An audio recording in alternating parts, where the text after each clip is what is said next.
기독교 영성에서 흔히 사용하는 두 초점이 있습니다. 바로 비움과 채움입니다. 이 둘의 조화롭고 역동적인 어떤 작용을 통해서 이 영성의 형성이 잘 이루어진다라고 합니다. 너무 비우기만 해도 안 되고 그렇다고 너무 채워서도 안 되는 것, 이 둘의 균형이 조화를 잘 이루어가는 것이 그리스도인들이 가져야 할 초점이 아닌가 생각을 해봅니다. 과유불급이라는 사자성어가 있는 것처럼 우리 신앙생활에도 적정선이 참 중요합니다.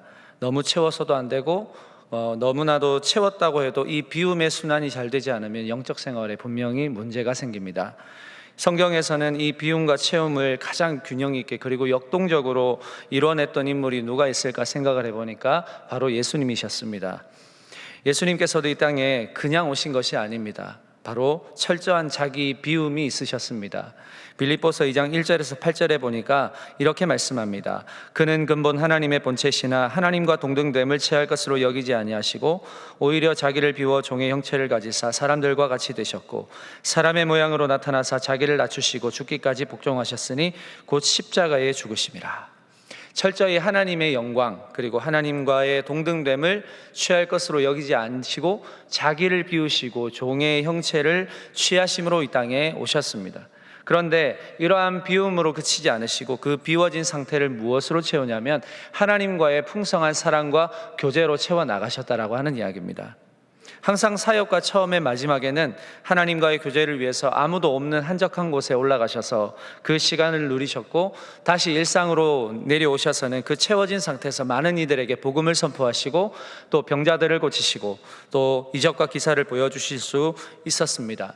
마찬가지로 하나님은 우리에게도 은혜를 주셨습니다. 그런데 우리에게 주신 이 은혜의 본질은 과연 무엇일까요?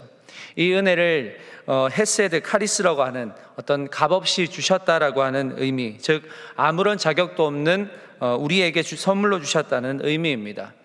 아무런 조건도 없이 어떤 공로나 행위가 아니라 순수한 하나님의 사랑이며 곧 예수 그리스도의 자기 주심으로 이것이 나타났다라고 하는 이야기입니다. 이 은혜가 예수 그리스도의 십자가로 구체화되었고 복음으로 선포가 되었습니다. 그러므로 이 은혜는 우리에게만 주어진 것이 아닙니다. 이것은 모든 사람에게 주어진 것인데 이것을 은혜로 알기 위해서는 하나님이 우리에게 맡겨주신 거룩한 행위가 있어야 합니다. 그게 무엇이냐면 나눔입니다. 즉 나누는 것이 그리스도인 된 신앙생활의 본질이라는 사실이에요. 예수님께서는 자기 목숨을 이 세상의 죄인들을 위해서 기꺼이 나눠주셨습니다. 공생의 기간 가운데 보리떡 5개와 물고기 2마리로 4,000명을 먹이신 그 모습들을 우리가 봅니다. 많은 백성들이 굶주린 그 상태를 보시고 예수님께서는 불쌍히 여기시고 그들에게 이 보리떡 5개와 물고기를 나누기 시작하셨을 때 줄인 백성들은 모두 체험을 얻습니다. 턱없이 부족해 보였던 그 떡과 물고기는 무려 12광줄이나 남았던 그런 이적들을 보게 됩니다. 예수님이 나눠주심으로 인해서 우리는 체험을 얻었습니다. 더 나아가서 예수님은 자신의 생명까지 우리에게 나눠주셨습니다. 우리는 그 몸을 먹고 그 피를 마심으로 인해서 죄로 가득 채워졌던 그 삶이 이제는 구원의 기쁨으로 채워지게 되었습니다. 예수님이 부활하신 후에 그 부활을 목도한 제자들이 마가의 다락방에서 성령을 기다리면서 기도할 때 이 120명의 제자들이 머리 위에 불의 혀같이 갈라지는 듯한 성령의 임재를 목도하게 됩니다.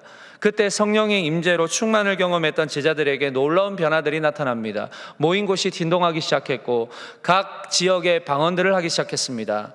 자, 그런데 이뿐 아니라 이들의 삶에 가장 두드러지게 나타났던 변화가 하나 있습니다. 어떤 변화일까요? 자신의 소유를 아까워하지 않고 나누기 시작했다는 것입니다.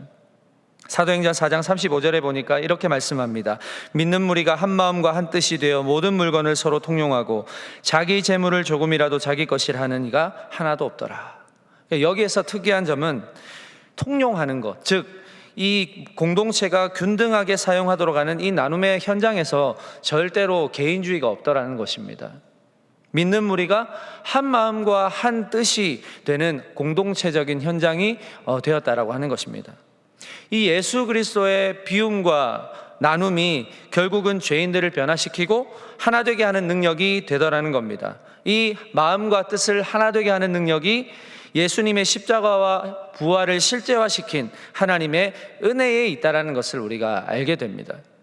이처럼 예수 그리스도로 말미암아 얻은 은혜가 있고 이걸 나누는 것이 은혜를 성취하는 그리스도인의 삶인 것이죠. 여러분, 농촌 선교 봉사가 이제 저번 주부터 시작이 되지 않았습니까? 이 시간들이 저는 값없이 주어진, 저와 여러분에게 값없이 주신 그 은혜를 나눌 수 있는 그런 성취의 현장이 되실 수 있기를 주님의 이름으로 축복합니다. 우리가 준비한 것보다 더 중요한 것이 있습니다. 그것은 바로 우리에게 값없이 선물로 주신 은혜에 대한 자각입니다. 그리고 그 은혜에 대한 감격입니다. 그리고 그 은혜를 현장에서 나누는 것이 더 중요하다는 이야기입니다. 저번 주간 저는 연합회 지체들과 함께 농선봉 현장을 다녀왔습니다. 가서 여러분의 표정 하나하나, 섬김의 모습 하나하나를 보고 큰 은혜를 받았습니다. 여러분으로 인해서 그 지역과 교회가 생기가 도는 현장을 저는 목도하게 되었습니다. 그 지역의 목사님들이 한결같이 이 동안교회가 정말 대단한 사역을 한다고 입을 모아서 칭찬을 하시더라고요. 저는 청년부 담당 목사로서 너무나도 뿌듯하고 그리고 너무나도 기분이 좋았습니다. 저는 여러분의 사역의 현장을 잠시 들렀다 갈 뿐이지만 여러분들은 이미 한 달도 더 전에 이 농선봉 사역을 위해서 준비하시지 않았습니까? 휴가를 내어서 농선봉을 가시거나 직장 생활을 병행하시면서 그 직장이 마치고 곧바로 농선봉 현장에 오셔서 또 그 현장을 섬기시고 다시 직장에 출근하시는 그런 모습을 보면서 저는 너무나도 많은 은혜를 느끼게 되었습니다. 여러분, 이것을 통해서 우리가 무엇을 말할까요? 이 지역의 교회와 성도들이 여러분의 섬김과 헌신을 통해서 그냥 단순히 고맙다는 그런 감정을 넘어서서 하나님의 은혜를 경험한다라고 하는 이야기입니다. 우리는 하나님의 은혜를 채울 때 그 은혜가 강물처럼 흐를 수 있습니다. 은혜가 채워지지 않으면요, 우리를 바라보는 사람들도 은혜를 느끼지 못할 뿐더러 그 은혜가 보이지 않습니다. 다만 우리가 준비한 것을 풀어주는 어떤 그런 행사밖에는 보이지 않을 것입니다. 여러분, 이 모든 순간 우리는 은혜가 필요합니다. 은혜를 붙들지 않으면 우리 사역에는 힘을 잃습니다. 은혜가 없으면 우리는 금방 지쳐버립니다.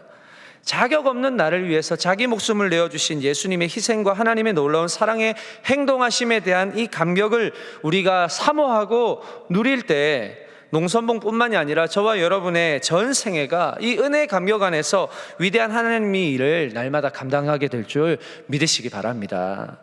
오늘 본문에서요, 사도 바울은 나눔의 중요성을 피력하고 있습니다. 또한 그 나눔의 모범이 되는 마게도냐 교회를 언급하면서 그들의 나눔이 얼마나 가치가 있고 파급력이 있는가를 우리에게 알려주고 있습니다.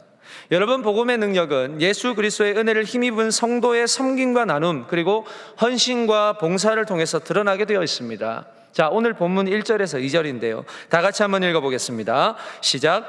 형제들아, 하나님께서 마게도냐 교회들에게 주신 은혜를 우리가 너희에게 알리노니 환난의 많은 시련 가운데서 그들의 넘치는 기쁨과 극심한 가난이 그들의 풍성한 연보를 넘치도록 하게 하였느니라. 아멘.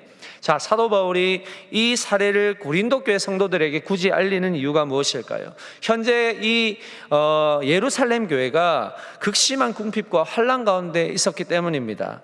여러 이유가 있겠지만 이 예루살렘 교회는 그 지역의 특수상, 이 식량난이 벌어졌습니다. 그리고 아무래도 이 예루살렘 교회가 중심이 되었기 때문에 이 제자들을 겨냥한 사회적인 차별이 더해지면서 상당히 어려운 상황에 직면해 있었다고 볼 수가 있습니다. 그래서 이 사도 바울은 이미 고린도전서 16장에서 고린도 교회 성도들에게 예루살렘 교회를 향해서 너희가 모금을 미리 좀 해줬으면 좋겠다라고 부탁을 한 적이 있습니다.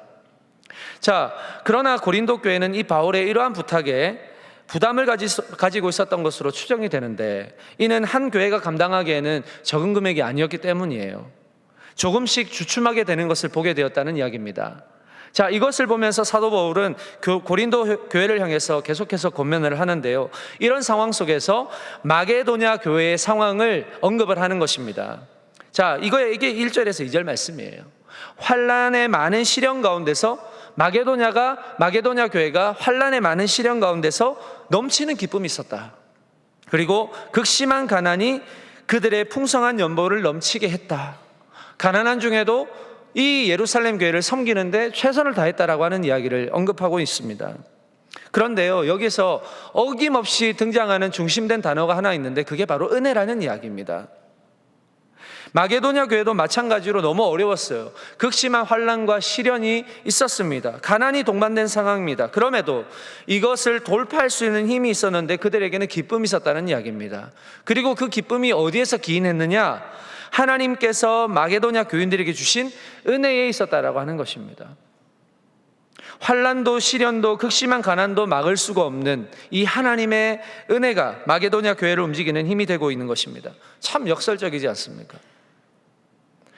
그러나 우리 기독교가 이런 종교입니다. 가장 이상하면서도 가장 정확한 가치를 두고 살아가는 공동체가 바로 기독교라는 이야기예요.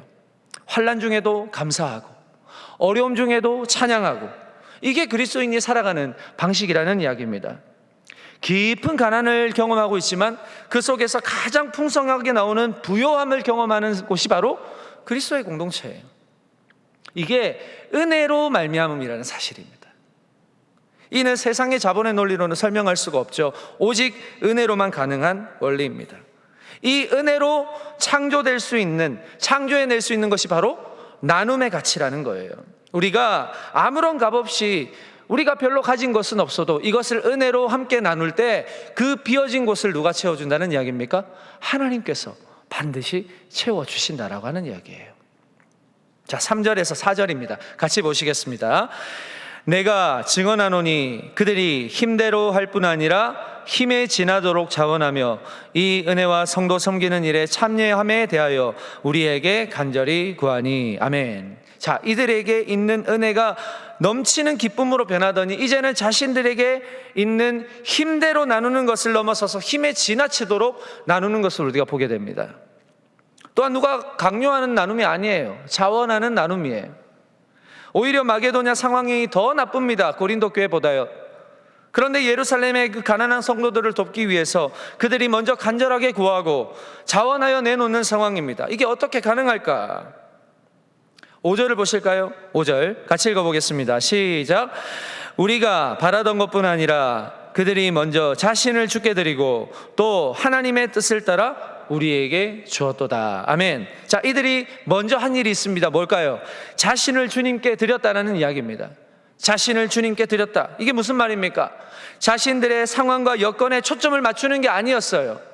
하나님의 나라, 하나님이 베푸시는, 하나님이 통치하시는 그 나라, 하나님의 은혜를 힘입어 힘에 넘치도록 나눌 때 분명히 하나님이 일하실 것이라는 그 믿음이 있었기 때문에 가능했다라고 하는 이야기예요. 그들의 삶을 다시금 하나님께 맡겼더니 이런 행위가 가능했다라고 하는 것입니다. 이들은 아마도 사도 바울의 그 삶의 모습과 가르침을 가장 잘 이해한 공동체가 아닐까 생각합니다. 여러분, 이거 사도 바울의 가르침은요 결코 이론이 아니에요.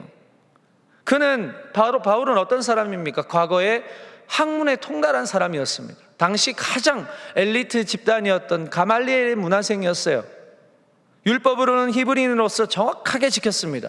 한치의 오차도 없었던 사람이잖아요. 그러나 그가 그리스도 예수를 만남으로 인해서 하나님께서 바울에게 보여주신 이 세상에서 참아볼 수 없는 그 은혜의 실체를 발견하고는 그가 완전히 삶의 방향이 바뀌어버린 것입니다. 그는 이제 삶의 참된 가치가 무엇인지 알게 되었습니다. 은혜가 나를 이끄는 힘이라는 것을 발견했다는 거예요. 빌립보서 4장 12절에 이렇게 말씀합니다. 나는 비천에 처할 줄도 알고 풍부에 처할 줄도 알아. 모든 일 곧 배부름과 배고픔과 풍부와 궁핍에 더 처할 줄 아는 일체의 비결을 배웠노라. 여러분, 은혜는 자격 없는 자에게 거저 주시는 하나님의 선물이지만 예수 그리스도의 자기를 내어주심의 은혜를 우리는 알므로 배우는 것입니다. 결국은요, 선물을 주셨는데 그 선물도 선물로 알아야 선물이 되는 거예요. 선물로 줬는데 선물로 인식하지 못하면 그건 선물이 될 수가 없죠. 알아야 선물이라는 것을 알지 않습니까? 그 사람이 어떤 의도로 나에게 줬는지에 따라서 선물인지 이게 미련한 것인지 아무런 쓸모도 가치도 없는 것인지를 알지 않습니까? 결국 은혜라는 것은 선생이 되어서 나를 가르치는 것입니다. 바울이 가말리엘의 문화에서 배웠던 지난날에서 이제는 바울을 가르치는 선생이 누구라는 이야기입니까? 은혜라는 것입니다. 은혜가 일생을 바울을 가르치면서 끌고 가는 거예요. 은혜는 나로 하여금 어떠한 상황과 형편에서도 스스로 만족할 줄 아는 법을 가르쳐 줍니다. 어떤 상황이 나를 몰고 가더라도 은혜는 거기에서도 만족할 수 있는 방법을 가르쳐 준다는 거예요. 바울의 이 학문적 고상함을 깨뜨려 버릴 수 있었던 가장 좋은 선생이 누구라는 이야기입니까? 은혜라는 것입니다. 은혜. 오늘 저와 여러분에게 있어서 이 은혜가 여러분에게 영적 선생이, 여러분의 인생의 선생이 되고 있습니까? 여러분, 은혜는 보이지 않는 선생입니다. 내 안에서 나를 끊임없이 끌고 당기면서 모든 상황에도 두려워하지 않고 당황하지 않고 살아가게 하는 능력이 된다는 거예요. 이 은혜가 나에게 선물이라는 것을 알게끔 가르쳐 준다는 이야기입니다. 그 은혜를 날마다 누리시기를 주님의 이름으로 축복합니다. 바울이 살았던 지난날의 상황과 너무나 다르잖아요. 배부름과 배고픔, 풍부와 궁핍이 반복되지만 이 알 수 없는 상황에 처할 줄 아는 일체의 비결이 무엇인지를 깨달음으로 인해서 그는 신앙의 자유를 누리는 거예요. 꼭 많아야만 자유를 누리는 게 아니고 꼭 없어야만 우리의 삶이 막막하다는 것은 아니라는 거예요. 그 상황이 어떠한 상황이든지 은혜가 한번 경험되면, 은혜가 나를 가르치기 시작하면 내 눈이 열린다는 거예요. 하나님의 세계를 보는 안목이 열린다는 것입니다. 주님께 나를 맡길 때 그 생명을 인도하시는 하나님을 경험하는 삶, 이 얼마나 복된 삶입니까? 이러한 마게도냐의 나눔의 가치를 피력합니다. 그 후에 이제 고린도 교회 성도들에게 참여를 독려하는 거예요. 자, 7절을 보실까요? 7절 같이 읽을게요. 시작. 오직 너희는 믿음의 말과 지식과 모든 간절함과 우리를 사랑하는 이 모든 일에 풍성한 것 같이 이 은혜에도 풍성하게 할지니라. 아멘. 자, 지금 고린도 교회는 상대적으로 마게도냐 교회보다 재정적 상황이 좋습니다. 오히려 너무나도 극심한 가난 속에 있던 마게도냐 교회는 힘에 지나도록 이 하나님의 은혜에 참여를 했기 때문에 고린도 교회 성도들이여, 당신들도 이 은혜에 참여하기를 바란다고 사도 바울은 권면하고 있습니다. 그런데요, 사도 바울은요, 겉으로 드러나 보이는 이 예루살렘 교회의 어려움만 가지고 야 참여해, 왜 안 해, 이렇게 하는 게 아니에요. 더 궁극적인 이유가 있어요. 8절을 보실까요? 8절 같이 읽어보겠습니다. 시작. 내가 명령으로 하는 말이 아니요 오직 다른 이들의 간절함을 가지고 너희의 사랑의 진실함을 증명하고자 함이로라. 아멘. 이 독려는 명령이 아니다. 너희가 마음이 없다면 안 해도 된다. 그러나 너희의 사랑함의 진실함을 증명하고 싶으냐? 그러면 기꺼이 섬기고 나누는 일에 참여하기를 바란다는 거예요. 사랑의 진실함은 누구를 통해서 먼저 발견되었습니까? 예수 그리스도를 통해서, 그 십자가를 통해서 발견되지 않습니까? 그래서 9절에서 이렇게 말하는 거예요. 우리 주 예수 그리스도의 은혜를 너희가 알거니와 부요하신 이로써 너희를 위하여 가난하게 되심은 그의 가난함으로 말미암아 너희를 부요하게 하려 하심이라. 이미 부요하신 예수 그리스도, 우주의 주인 되신 하나님께서 우리 죄인을 위해서, 저와 여러분을 위해서 가난하게 되셨잖아요. 이유가 뭐예요? 가난한 우리를 부요하게 하시기 위해서. 이러한 사랑의 진실함을 십자가에서 이미 보여주셨기 때문에 그 은혜를 아는 저희가 그저 말과 지식에서 끝나는 게 아니고 실질적인 증명을 통해서 그 풍성함을 경험하라는 것입니다. 우리가 이 땅에서 복음을 증명할 이유가 다른 게 뭐가 있습니까? 예수 그리스도밖에 없는 거예요. 그게 이유예요. 우리가 나눔의 이유가 뭘까요? 예수 그리스도 때문이에요. 나눔의 이유이자 동기는 예수 그리스도께서 먼저 우리의 부요함을 위해서, 우리의 넘치는 풍성함을 위해서 스스로 가난하여지셨기 때문이라는 사실이에요. 여러분, 기독교적인 나눔은요, 비움과 체험의 연속성이 분명히 존재하는 그런 공동체입니다. 비워짐을 부끄러워하지 않습니다. 없는 걸 창피해하지 않아요. 하나님이 반드시 그 비워짐 가운데 채울 것이기 때문에 기대하고 소망하고 나에게 있는 것을 나누는 것입니다. 더 없는 자들을 위해서 내가 나누는 것입니다. 그러면 어떤 순환이 될까요? 내가 없을 때 나에게 나눔을 받은 그 사람이 나에게 제공해 주는 것입니다. 이러한 순환이 일어나는 공동체가 기독교 공동체입니다. 여러분, 나눔은 은혜에 동참하는 행위입니다. 모두가 평안하고 누구나 균등함을 누리기 위해서 하나님의 독생자 예수 그리스도를 통해 우리에게 먼저 가르쳐 주신 방법이라는 이야기예요. 나눔이라는 것은 너무나도 위대한 행위입니다. 자, 13절 14절을 같이 읽어보겠습니다. 시작. 이는 다른 사람들을 평안하게 하고 너희를 공고하게 하려는 것이 아니요 균등하게 하려 함이니 이제 너희의 넉넉한 것으로 그들의 부족한 것을 보충함은 후에 그들의 넉넉한 것으로 너희의 부족한 것을 보충하여 균등하게 하려 함이라. 아멘. 공평과 균형의 원리. 영어로 찾아보니까 fair와 밸런스예요. 공평과 균형의 원리예요. 이게 교회 공동체에서 일어나야 된다는 거예요. 우리 동안의 청년 공동체에서 일어나야 된다는 거예요. 이 공동체가 세상으로 나아가서 성취해야 할 은혜라는 이야기예요. 우리 공동체 안에서 이 조화를 위해서 힘쓰고 먼저 애쓰고 이 은혜의 성취됨을 경험해야 여러분의 삶의 현장에서 페어 밸런스를 할 수 있다는 이야기예요. 자, 고린도후서 8장 15절 보세요. 같이 읽어볼게요. 시작. 기록된 것 같이 많이 남지 아니하였고 적게 거둔 자도 모자라지 아니하였느니라. 이걸 계속 이야기하잖아요. 그렇죠? 자, 이 사도 바울은 이 원리를 출애굽 16장에서 인용한 것입니다. 어떤 사건일까요? 만나의 사건. 하나님께서 광야 40년 동안 끊임없이 하늘에서 만나를 공급하셨잖아요. 이 만나의 은혜를 내려주신 하나님의 은혜가 뭘까요? 공평과 균형이에요. 이걸 성취하시려고.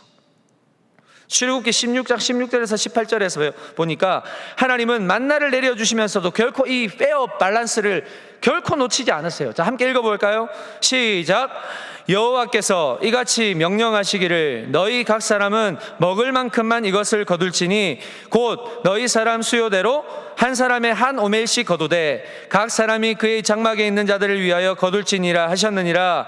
이스라엘 자손이 그같이 하였더니 그 거둔 것이 많기도 하고 적기도 하나 오멜로 되어 본즉 많이 거둔 자도 남음이 없고 적게 거둔 자도 부족함이 없이 각 사람은 먹을 만큼만 거두었더라. 아멘. 하늘에서 수많은 만나가 내려오지만 한 사람당 한 오멜씩 거두게 하시니까 어떤 사람들은 많이 거두고 그래서 어떤 사람들은 모자라서 적게 먹는 게 없는 거예요. 그래서 모두가 부족함 없이 거둘 수 있는 그런 하나님의 원리. 하나님의 말씀대로 순종하니까 어떤 사람 많이 먹고 어떤 사람은 적게 먹는 게 아니고 모두가 배불리 먹게 되는 것 아니겠습니까? 이 백성이 배가 고파서 하늘에서 만나를 내려주신 단순한 결정이 아니에요. 이 만나를 내려주심으로 인해서 공동체 안에서 가장 필요한 게 뭐냐? 공평과 균형이라는 거예요. 이걸 배우게 하시는 거예요. 이 백성이 오직 하나님의 은혜로만 살아감을 경험하게 하시려고 하늘에서 만나를 내려주시는 것입니다. 지금 사도 바울도요, 이 하나님의 은혜 가운데 자신의 상황과는 상관없이 서로 나누고 베풀어 줌으로써 주님 안에서 이 공평과 균형, 비움과 채움의 공동체를 경험하도록 격려하는 거예요. 너희 재정이 나으냐? 너희 재정이 좀 넉넉하냐? 그 넉넉함으로 없는 자를 도와봐라. 그러면 너희에게 그 비워진 상황에서 하나님이 어떻게 일하시는지 보라. 격려하는 거예요. 명령이 아니에요. 할 수 있다면 없는 자들에게 더 섬겨라. 나눠라. 그러면 하나님께서 분명히 채워주실 것이다. 우리 공동체도 이러한 공동체라서 성숙되어 가기를 주님의 이름으로 축복합니다. 결론을 맺으면서 저는 우리 공동체가 비워지고 채워지는 순환 가운데 가장 중요한 이 은혜의 원리가 건강하게 작동되는 공동체가 될 수 있기를 축복합니다. 나만 은혜 받고 나만 복을 누리고 나만 바라보는 이런 개인주의적인 이런 좀 신앙을 버리고 공동체 안에서의 우리가 주위에 보면 연약한 자들이 얼마나 많습니까? 너무 많아요. 그 연약한 사람들을 긍휼한 마음으로 볼 수 있는 안목이 좀 열렸으면 좋겠어요. 그저 하나님이 나에게 복을 주셨어 막 자랑하고 과시하는 게 아니고 남을 오히려 배부르게 하는 공동체가 되었으면 좋겠어요. 저는 소원합니다. 정말 우리 공동체가 다른 세상의 원리와는 다르게 나눔의 원리를 잘 실천하셨으면 좋겠어요. 그래서 하나님이 얼마나 채워주시는지 그걸 좀 경험하시고 간증하셨으면 좋겠어요. 이 놀라운 은혜의 성취가 일어날 때 우리 동안의 청년 공동체를 통해서 하나님은 더 크고 더 놀라운 일들을 준비하실 거예요. 그리고 그걸 실행할 수 있도록 우리와 함께 하실 거예요. 여러분, 지금에 만족하세요? 지금에 만족하지 마세요. 하나님은 여러분에게 더 큰 꿈을 가지고 계십니다. 예수님이 우리를 보유하시기 위해서 스스로 가난해지시고 자기를 비우신 것처럼 더 높은 하나님 나라의 가치를 향해서 우리가 이제는 더 이상 안주하지 말고 다 여기서 됐다 이 정도로 끝내지 말고 더 높은 곳을 향해서 더 깊이 하나님과 교제하면서 우리의 안목이 열리고 우리가 주님의 세계를 이해하는 그런 지식이 열려서 우리가 머리로만 하나님을 사랑한다고 하지 말고 정말로 이웃들과 우리 주위에 있는 많은 연약한 자들을 돕고 나누고 이웃을 사랑할 수 있는, 이번 농선봉 안에서도 정말로 하나님의 그 사랑을 가지고 내가 풍성히 퍼주고 나눠주어도 전혀 고갈되지 않는, 오히려 더 채워주시는 하나님의 은혜를 풍성히 누리고 돌아오셨으면 좋겠어요. 그 은혜가 이번 한 주간 농선봉의 사역 가운데, 그리고 한 주간을 살아가는 여러분의 삶 가운데 풍성할 수 있기를 우리 주님의 이름으로 축복합니다. 기도하겠습니다. 하나님 아버지, 오늘도 우리에게 말씀하여 주시니 감사합니다. 하나님의 말씀 가운데 우리에게 주시는 음성을 듣게 하시고 은혜를 성취하여 날마다 하나님의 은혜에 감격하고 그 은혜의 나눔을 통해 세상을 밝히고 맛을 내는 동안의 청년들이 되게 하여 주시옵소서. 한 주 남은 농선봉의 모든 사역 가운데 함께 하시고 우리가 받은 은혜를 이웃과 교회에 다 나눠주어 다시금 우리 안에 새로운 하나님의 은혜로 채워지는 역사를 경험하게 하여 주시옵소서. 우리를 세상의 빛과 소금으로 부르신 예수님의 이름으로 기도합니다. 아멘.